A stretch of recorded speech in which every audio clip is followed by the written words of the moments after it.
સૌથી મોટા સમાચાર વિસાવદરની પેટા ચૂંટણી અંગે સૌથી મોટા સમાચાર મળી રહ્યા છે। વિસાવદરમાં આપ અને કોંગ્રેસ વચ્ચે ગઠબંધન નહીં થાય। કોંગ્રેસ પ્રદેશ પ્રમુખ શક્તિસિંહ ગોહિલે જાહેરાત કરી છે। વિસાવદર પેટા ચૂંટણીમાં ઉતારીશું ઉમેદવાર। વિસાવદરમાં આપ જાહેર કરી ચૂકી છે ઉમેદવાર, ત્યારે કોંગ્રેસની પોલિટિકલ અફેર્સ કમિટીમાં આ મોટો નિર્ણય લેવામાં આવ્યો છે। વિસાવદર અને કડી બંનેમાં કોંગ્રેસ ઉમેદવાર રાખશે। ગુજરાત ત્રીજા મોરચે સ્વીકારતી ન હોવાથી આ નિર્ણય લેવાયો છે તેવું શક્તિસિંહે જણાવ્યું છે। બધા જ ઇતિહાસો તપાસ્યા પછી એક સર્વસંમત મત ઉભો થયો હતો કે ગુજરાતના મતદાતાઓ ક્યારેય ત્રીજી પાર્ટીને મત નથી આપતા।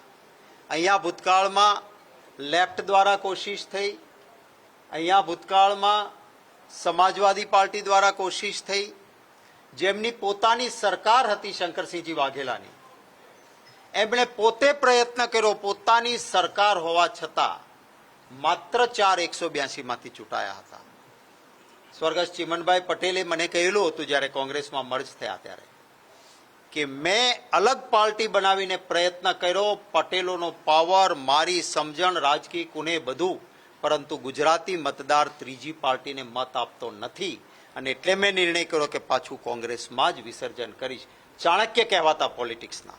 એટલે આમ આદમી પાર્ટીને એક હવા ઉભો કરીને 11% મતો તોડીને કોંગ્રેસ પાર્ટીને જબરજસ્ત નુકસાન કર્યું એમણે, પરંતુ ગુજરાતી મતદાતાએ એમ છતાં વધારે મતો તો કોંગ્રેસને જ આપ્યા। મુખ્ય વિરોધ પક્ષ એ કોંગ્રેસ પાર્ટી જ રહી છે। આ સંજોગોમાં વિસ્તૃત ચર્ચાના અંતે ગુજરાતીઓના હિતમાં કોંગ્રેસ પક્ષે નક્કી કર્યું છે કે વિસાવદર અને આ બંને બેઠકો કોંગ્રેસ પક્ષ પોતાના સિમ્બોલ પર મજબૂતીથી જીતવા માટે લડશે। તો વિસાવદરમાં ત્રિપાંખિયા જંગ વચ્ચે મોટા સમાચાર મળી રહ્યા છે। કોંગ્રેસના સંભવિત ઉમેદવારના નામ સામે આવ્યા છે। કોંગ્રેસ કરશન વાડોદરિયાને વિસાવદરથી ઉતારી શકે છે। વિસાવદર તાલુકા કોંગ્રેસના પ્રમુખ કરશનભાઈ રહી ચૂક્યા છે। લોક પ્રશ્ને આંદોલન કરવામાં પણ તેઓ જાણીતા છે અને કોંગ્રેસ ભાવેશ ત્રાસિયાને પણ મેદાને ઉતારી શકે છે। વર્ષોથી કોંગ્રેસના વફાદાર સૈનિક છે ભાવેશ અને અગાઉ જિલ્લા પંચાયતના સદસ્ય પણ તેઓ રહી ચૂક્યા છે। કોંગ્રેસમાંથી ભરત વિરડિયાને પણ ઉતારવાની ચર્ચા છે। વિસાવદરમાં યુવાનોમાં લોકપ્રિય ચહેરો છે ભરત વિરડિયા અને જિલ્લા પંચાયતની ચૂંટણી અગાઉ તેઓ લડી ચૂક્યા છે। કોંગ્રેસ કોઈ આશ્ચર્યજનક નામને પણ ઉતારી શકે છે મેદાને।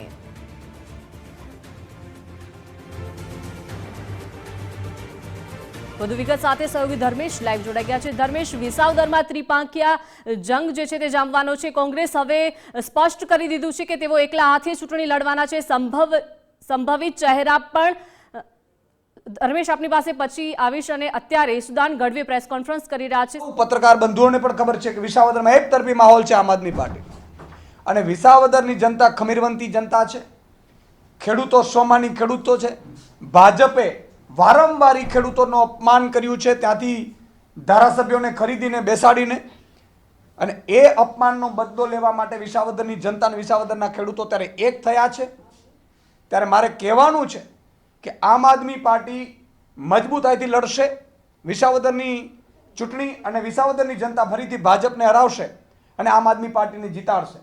રહી વાત ગઠબંધનની, તો ગઠબંધનમાં જે પાર્ટીએ જે પોતે કોંગ્રેસે પોતે નિર્ણય લીધો છે એ પોતાનો નિર્ણય હોઈ શકે છે, પરંતુ વિસાવદરની જનતા અને ગુજરાતની જનતા એ બહુ ક્લિયર મગજથી ચાલનારી પાર્ટી જનતા છે।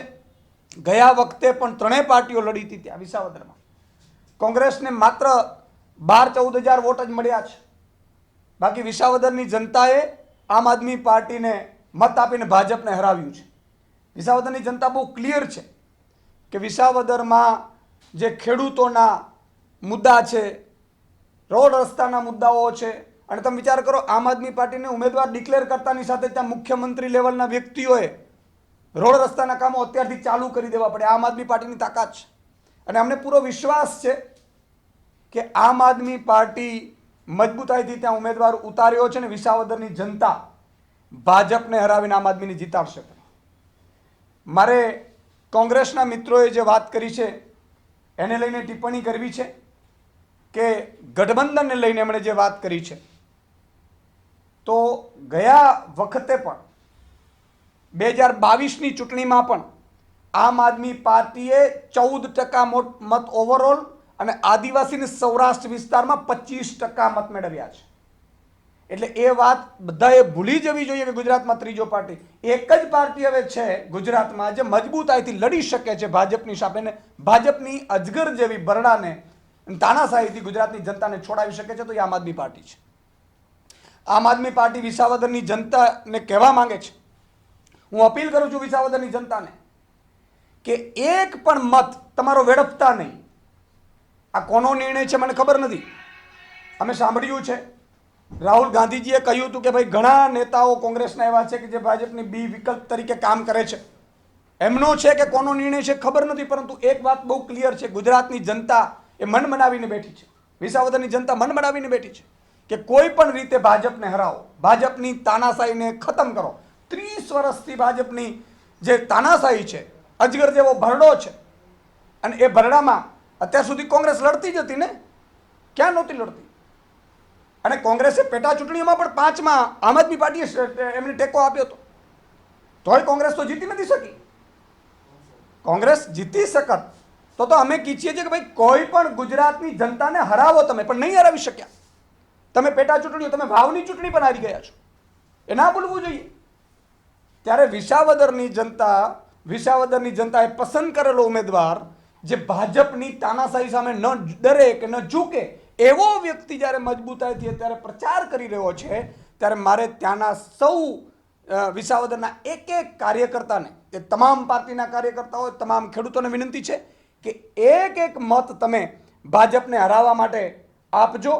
ભાજપની તાનાશાહીની, જે ખેડૂતોનું અપમાન ભાજપે કર્યું છે વારંવાર તમારા ઉમેદવારોને ખરીદીને, એની સામે ભાજપને હરાવવા માટે આપજો. અને એ એક જ પક્ષે આમ આદમી પાર્ટી એક પણ મત બીજે વેડફશો નહીં.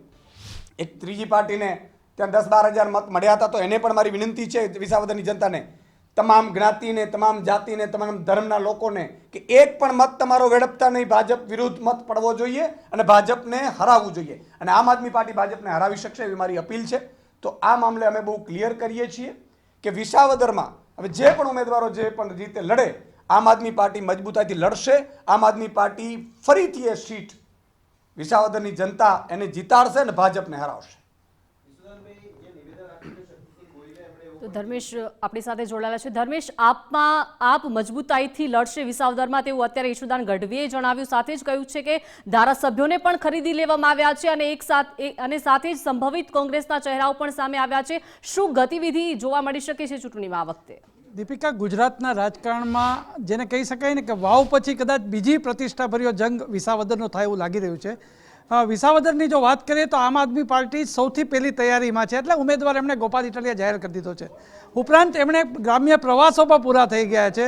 અને સૌથી મહત્ત્વની જો વાત કરીએ તો જેને કહી શકાય કે કોંગ્રેસના 3 સંભવિત ઉમેદવારોના નામ પણ અત્યારે બહાર આવી રહ્યા છે. જોવાનું એ છે કે સ્થાનિક રાજકારણમાં વિસાવદરમાં રેનિશ મહેતા આપણી સાથે જોડાઈ ગયા છે, સ્થાનિક પત્રકાર છે. રેનિશ, વિસાવદરમાં ગમે ત્યારે હવે ચૂંટણી જંગ નક્કી છે અને કોંગ્રેસે આજે સ્પષ્ટ કરી દીધું છે કે એકલા હાથે જ ચૂંટણી લડવી છે. એટલે તમારે ત્યાં ત્રિપાખ્યો જંગ થશે. આપ વર્ષોથી ત્યાં ચૂંટણીનું રિપોર્ટિંગ પણ કરો છો અને ત્યાંનું સ્થાનિક રાજકારણ જોવો છો, કેવો રહેશે જંગ? જો ત્રિપાખ્યો જંગ થાય એટલે સ્વાભાવિક છે કે આ ચૂંટણી જંગ ખરેખર એકદમ રસપ્રદ બની રહેશે. જી, આ અત્યારે જે આમ આદમી પાર્ટી આક્ષેપ કરી રહી છે કે ત્યાં કોંગ્રેસના વિજેતા ઉમેદવાર પણ પક્ષાંતર કરી ગયા છે અને આમ આદમી પાર્ટીના પણ ભાજપમાં જાય છે. આ મુદ્દો પ્રજાને કઈ રીતે વળશે, જનતાને કઈ રીતે આ પક્ષો ફેરવવાનો જે છે, પક્ષ પલટું જેને કહી શકાય, એની અસર કેવી રહે છે વિસાવદરમાં? આ ધર્મેશભાઈ, આ વિસ્તાર છે એ આખા ગુજરાતની અંદર ખૂબ ચર્ચામાં રહેતો વિસ્તાર છે. આ વિધાનસભાના મતદારોનો મિજાજ કંઈક અલગ છે.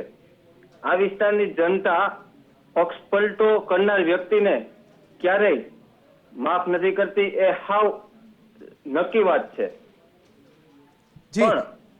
પણ હું તમને વાત કરું કે આમ પણ આ વિસ્તારની અંદર 2017 ની જો હું વાત કરું તો ત્યારે ભારતીય જનતા પાર્ટીમાંથી કિરીટભાઈ પટેલ ઉમેદવાર હતા ત્યારે તેમને 58,781 મત મળેલા હતા અને એમની સામે હર્ષદભાઈ રીબડિયાને કોંગ્રેસમાંથી જ્યારે લડતા હતા ત્યારે 81,882 એટલે કે 82,000 મત મળેલા હતા.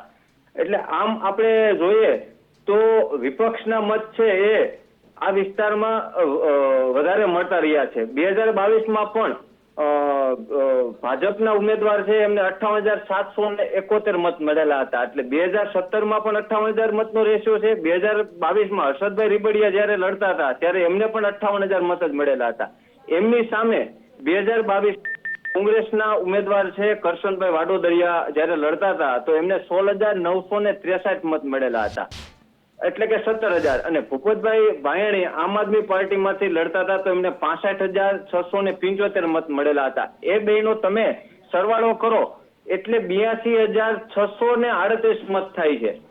આ વિસ્તારમાં સરકાર ભારતીય જનતા પાર્ટીના વિરોધના મત 83,000 છે એ વાત નક્કી છે. જી હવે આ વખતે જો ત્રિપાખ્યો જંગ થાય તો કોંગ્રેસના ઉમેદવાર કેટલા મત ખેંચી જાય છે એ ખાસ જોવું રહ્યું. રેનીશ એક વાત એ પૂછવા માંગુ છું કે કોંગ્રેસ અને આમ આદમીનું તો જે વાત કરતા પણ ભાજપમાં ઉમેદવારોમાં દાવેદાર 3 છે. એમાંથી કોણ શક્યતા દેખાય? ભૂપત ભાયાણી છે, હર્ષદ રીબડિયા છે અને કિરીટ પટેલ છે. આ 3 નામ છે કે સરપ્રાઈઝ કોઈ ચોથું નામ પણ આવી શકે? આ તો ભાજપ છે. તમને શું લાગી રહ્યું છે અત્યારે? અત્યારે જે ચર્ચામાં જે છે નામો, એ નામ જે આપણે વાત કરી એ મુજબ 3 નામો જ છે. એક તો ભૂપતભાઈ ભાયણીનું નામ છે, હર્ષદભાઈ રીબડિયા અને કિરીટભાઈ પટેલ. આ 3 સિવાય અત્યારે કોઈ નામ ચર્ચામાં છે નહીં. પણ ભારતીય જનતા પાર્ટી જો કઈક અલગ જ કોઈ આ સીટ ઉપર ગેમ રમે તો એક વસ્તુ અલગ છે. ચોક્કસ. અને એક છેલ્લો પ્રશ્ન પૂછું કે ઇકો ઝોન સહિત સમસ્યા આ ખેડૂતોનો આખો પ્રદેશ છે. વિસાવદરના જે ભેસાણ સુધી જુઓ કે વડાલ સુધી જુઓ તો જે મતદારોને સૌથી વધુ જંગલ વન વિભાગના પ્રશ્નો છે, ઇકો ઝોન વાળો પ્રશ્ન છે, આ બધા કેવા મુદ્દા ચૂંટણીમાં ગાજશે? મેં તમને થોડી વાર પહેલા જે વાત કરી કે આ વિસ્તારની અંદર કોઈ પણ મુદ્દા હોય, કોઈ પણ સમસ્યા હોય, ભારતીય જનતા પાર્ટીના કમિટેડ મત 58,000 થી 60,000 ની વચ્ચે છે. કોઈ પણ જાતની તમે એમને સુવિધાઓ આપો કે આ વિસ્તારની અંદર ફેસિલિટી હોય કે કોઈ પણ પ્રશ્ન હોય, અત્યાર સુધીમાં 58,000 થી 60,000 મતો ભારતીય જનતા પાર્ટીને મળે છે. એ જ મત આ વખતે મળશે. પણ જો ભારતીય જનતા પાર્ટીના ઉમેદવારને જીતવું હોય, સરકારને આ બેઠક મેળવવી હોય તો એમની પાસે 12,000 મતનું એમને વધારે મહેનત કરવી પડે. ચોક્કસ ચોક્કસ. ગુજરાત કોઈ પ્રશ્નો આ સીટની અંદર કમિટેડ વોટ બેંક જે ભાજપની છે એ છે જ, પણ એમાં કોઈ ફેરફાર થઈ શકે એવું મને નથી લાગતું. ચોક્કસ. રેનીશ, ગુજરાત ફર્સ્ટ સાથે જોડાયા બદલ આભાર. તો દીપિકા, કહી શકાય કે આખા વિસાવદરનું જે રાજકારણ છે એ અત્યારે સૌની નજરમાં છે અને એવા સંજોગોમાં કોંગ્રેસે જ્યારે સ્પષ્ટ કર્યું છે કે એકલા હાથે જ લડવું છે. આપણી સાથે આસિસ્ટન્ટ એડિટર ઉમંગ પણ છે. ઉમંગ, આજે શક્તિસિંહે સ્પષ્ટ કહી દીધું અને ઈસુદાનની પણ પ્રેસ આવી ગઈ કે હવે કેમ આવો નિર્ણય લીધો એ પણ સાંભળેલી વાત છે. પણ હવે ત્રિપાખ્યો જંગ નક્કી છે વિસાવદર માટે, શું કહેશો? ચોક્કસથી ત્રિપાખ્યો જંગ જ્યારે નક્કી છે, પરંતુ આમ આદમી પાર્ટીની જે પ્રેસ આપણે સાંભળીએ તો એની અંદર એમણે કીધું કે ભાઈ એવું નથી કે ભાઈ આમ આદમી પાર્ટીને મત નથી મળતા. આમ આદમી પાર્ટી પણ મત લઈને આવી જ છે, પરંતુ શક્તિસિંહનું જે તારણ જે છે કે ભાઈ ત્રિપાખ્યો જંગ એટલા માટે થાય કે ભાઈ ત્રીજા પક્ષને ક્યારેય ગુજરાત સ્વીકારતું નથી. વાવની અંદર આપણે ધર્મેશ જે રીતે જોયું કે પરિસ્થિતિ જે ઊભી થઈ હતી અને એમાં ક્યાંક ત્રિપાખ્યા જંગની વાવ પહેલાં થાય ના થાય ને પછી આખરે એવું થયું કે ભાઈ ત્યાં આગળ પણ જંગ લડાયો. અને એ જ રીતે વિસાવદરમાં પણ વાવ જેવી થવાની વાત નક્કી છે. ભારતીય જનતા પાર્ટી હજી તો એ તો છેલ્લે કોથળામાંથી જ્યારે પણ જે પણ કોઈ નામ નીકળે એ જેકપોટ જેવું હોય છે. આપણે જે 3 નામોની ચર્ચા કરીએ, કદાચ એવું પણ બને કે ભાઈ ચોથું નામ કોઈ ત્રાહિત વ્યક્તિ, મતલબ પાર્ટીનો કોઈ એવો કાર્યકર્તા અથવા તો કોઈ એવી વ્યક્તિ કે જે વિસાવદરને નજીકથી ઓળખતી હોય તો પાર્ટીને એના ઉપર વિશ્વાસ હોય એ વ્યક્તિને ઉતારી શકે. પરંતુ જે રીતે આમ આદમી પાર્ટીએ જે પ્રકારે ઉતાવળ કરી ગોપાલ ઇટાલિયાનું નામ જાહેર કરી દીધું બાદ કોંગ્રેસને એવું લાગ્યું, કારણ કે આજ ગોપાલ ઇટાલિયાએ જે છે એ કોંગ્રેસ ઉપર કેટલાક આકરા પ્રહારો પણ કર્યા હતા, ગઠબંધનને લઈને પણ કર્યા હતા, ચૂંટણીને લઈને પણ કર્યા હતા. અને એ જ બાબતે આશા પણ રાખી હતી, આશા પણ એવી રાખી હતી કે કદાચ કોંગ્રેસ સાથ તો આપશે જ આમાં. વાવમાં અમે નડ્યા નતા. એટલે એ જ બાબતે પરંતુ એ આશા ન મળે. એટલે આપણે હમણાં ગુજરાતીમાં આપણે દર વખતે કહીએ છીએ કે પારકી આશા સદા નિરાશા. એટલે ગોપાલ ઇટાલિયાને આમ આદમી પાર્ટીને પારકી આશા હતી કે ભાઈ કોંગ્રેસ છે એ કદાચ ઉમેદવાર નહીં ઉતારે અને ગઠબંધન કરશે, પરંતુ એ આશા એમની નિરાશામાં ફરી અને ત્રિપાંખીયો જંગ જ્યારે થવા જઈ રહ્યો છે, આમ ડીસાની જેમ વાવની જેમ વિસાવદરમાં પણ જ્યારે ચૂંટણીનો જંગ સામશે એટલે સૌરાષ્ટ્રની જનતા તો આમ પણ કોઈને કળવા નથી દેતી કે શું કહેવા અને કેવી રીતે મતદાન થશે. પરંતુ જોવાનું રહે છે કે આ જે ચૂંટણી થાય છે એમાં કોનું પલ્લું વધારે મજબૂત થાય છે. અને આમે કોંગ્રેસ અને આમ આદમી લડતી હોય ત્યારે ભાજપને આ પરિસ્થિતિ જ્યારે આપણે ગુજરાતમાં જોઈ રહ્યા છીએ કે ભાઈ ભારતીય જનતા પાર્ટી એક ફોર્સથી જે રીતે ઉતરી છે અને સાથે જે રીતે સીટો લઈને આવી છે, તો ક્યાંક બે પાર્ટીઓ લડતી એનો સીધો લાભ પણ ભારતીય જનતા પાર્ટીને મળી શકે છે. ધર્મેશભાઈ. ચોક્કસ. તો ઉમંગે જે વાત કરી કે એક પારકી આશા સદા નિરાશા, અત્યારે તો સ્પષ્ટ થઈ ગયું છે કે વિસાવદર બેઠક ઉપર ત્રિપાંખીયો જંગ નિશ્ચિત છે. હવે ઉમેદવાર કોણ એમાં સૌથી વધુ ભાજપમાં અત્યારે રસાકસી છે, કોંગ્રેસમાં તો સર્વવાદી 3 નામો ચર્ચામાં છે અને આમ આદમી પાર્ટીએ તો અડધા ગ્રામ્ય વિસ્તારોનો ગોપાલ ઇટાલિયાએ ઉમેદવાર તરીકે પ્રવાસ પણ કરી લીધો છે. ભૂપતભાઈ ભાયાણી આપણી સાથે જોડાયા છે. ભૂપતભાઈ, હવે વિસાવદરમાં કોંગ્રેસે આજે સ્પષ્ટ ચિત્ર કરી દીધું છે, તેઓ કોંગ્રેસના પણ ઉમેદવાર ઉતારશે, એટલે તમારે ત્યાં હવે ત્રિપાંખીયો જંગ થશે. તમે ભાવિ ઉમેદવાર છો એમ સમજીને શું રાજકારણ કેવું લાગી રહ્યું છે? આમ તો છેલ્લા ઘણા સમયથી અમારા વિસ્તારમાં થોડી ઘણી આવી અફવાઓ ચાલતી જ રહે છે, પરંતુ કોંગ્રેસ અને આમ આદમી પાર્ટીના ગઠબંધનની ક્યારેક હા ક્યારેક ના, અભી બોલા અભી નહીં બોલા એવું ચાલે છે. પરંતુ એમનું ગઠબંધન થાય કે ન થાય, અમે લડવા માટે અને લડીને જીતવા માટે, પરિણામ લઈ આવવા માટે બિલકુલ સંપૂર્ણ રીતે તૈયાર છીએ.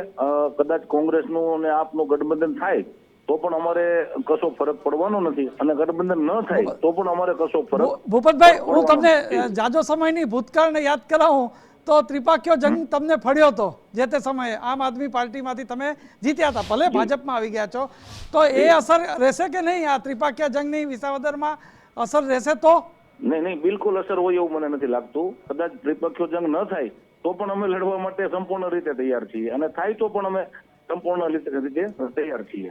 અચ્છા ભૂપતભાઈ, એક બીજો અંતિમ પ્રશ્ન એ પણ પૂછવા માંગુ છું કે વરરાજા કોણ? કારણ કે તમારા દાવેદારોમાં તમે 2 પૂર્વ ધારાસભ્યો છે, 2 કેસરિયા કર્યા છે. વરરાજા કોણ છે આ ચૂંટણીના? ચૂંટણીના વરરાજા ભારતીય જનતા પાર્ટીનું કમળ છે. ગમે એ ચૂંટણી લડે, પાર્ટી જેને પણ લડાવે, અમે તો ભારતીય જનતા પાર્ટીના નિશાન કમળને ઓળખીએ છીએ અને અમારી જનતા પણ કમળને ઓળખવાની છે, ઉમેદવાર કોઈ પણ હોય. ચોક્કસ. ગુજરાત ફર્સ્ટ સાથે જોડાયા બદલ આભાર.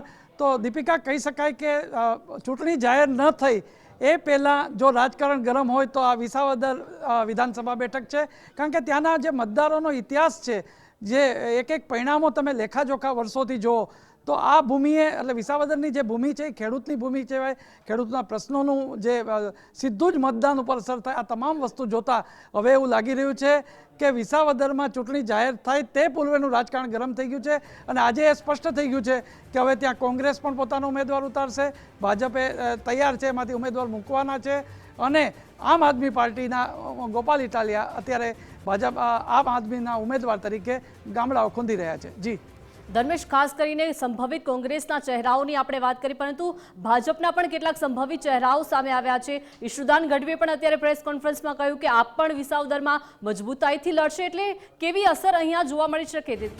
વિસાવદરમાં મેં આપને કીધું ને કે ભૂતકાળના પરિણામો પણ જોવો ને તો આ મતદારો જે છે વિસાવદરના, એની આખી જે માનસિકતા છે એ ભલભલાને ઘેરે બેસાડી દે છે, ભલભલાને જીતનો હાર પણ પહેરાવે છે. આ સંજોગોમાં ત્યાંથી પૂર્વ મુખ્યમંત્રી કેશુભાઈ પટેલ પણ જીત્યા છે, પણ એમના પુત્ર ભરત પટેલ તે પરાજય પણ થયો છે. આ જ હર્ષદ રીબડિયા કોંગ્રેસમાંથી જીત્યા છે પણ પછી પાછા પરાજય પણ થયા છે. આ તમામ વસ્તુ જોતા ત્યાંની જે મતદારોની જાગૃતતા છે એ કદાચ ગુજરાતમાં ક્યાંય ન જોવે મળે એવી હોય એવું મને લાગે છે, કારણ કે એના પરિણામો જોવા મળી રહ્યા છે. આવા સંજોગોમાં ભાજપ પાસે અત્યારે ઉમેદવારો જે ચર્ચામાં છે એમાં પૂર્વ ધારાસભ્યને જાકારો આપી દીધો છે. ત્રીજો કોઈ પક્ષ અહીંયા ક્યારે ફાવવાનો નથી. કોઈ સોકોલ્ડ પાર્ટી સાથે કોંગ્રેસે ગઠબંધન કરવું કે ના કરવું એ કોંગ્રેસનો આંતરિક વિષય છે, પણ દુઃખની બાબત આજે એ છે કે કોંગ્રેસ આ નિર્ણય પણ ન કરી શકી કે એણે ચૂંટણી લડવી છે કે નથી લડવી, અને એ નિર્ણય પણ એમણે બહુ જ દેરથી મોડેથી કર્યું છે અને જ્યાં સુધી ભારતીય જનતા પાર્ટીનો સવાલ છે ત્યાં સુધી 30 વર્ષથી ગુજરાતની જનતા જનાર્દને ભારતીય જનતા પાર્ટીને હંમેશા પોતાના આશીર્વાદ આપ્યા છે. રાષ્ટ્રીય કક્ષાએ પ્રધાનમંત્રી નરેન્દ્ર મોદીનું નેતૃત્વ, પ્રદેશમાં આદરણીય ભૂપેન્દ્રભાઈ પટેલની આ ડબલ એન્જિન સરકાર, આદરણીય CR પાટીલ સાહેબનું સંગઠન અને સંગઠનના દેવ દુર્લભ કાર્યકર્તા, એની સાથે જે પણ ઉમેદવાર ભારતીય જનતા પાર્ટી કડી અને વિસાવદરમાં રાખશે અને કડી અને વિસાવદરની તમામ જનતા જનાર્દનના આશીર્વાદની સાથે ધારાસભ્યો એ જે છે કડી અને વિસાવદરની અંદર ભારતીય જનતા પાર્ટીના જે છે એ ચૂંટીને આવશે.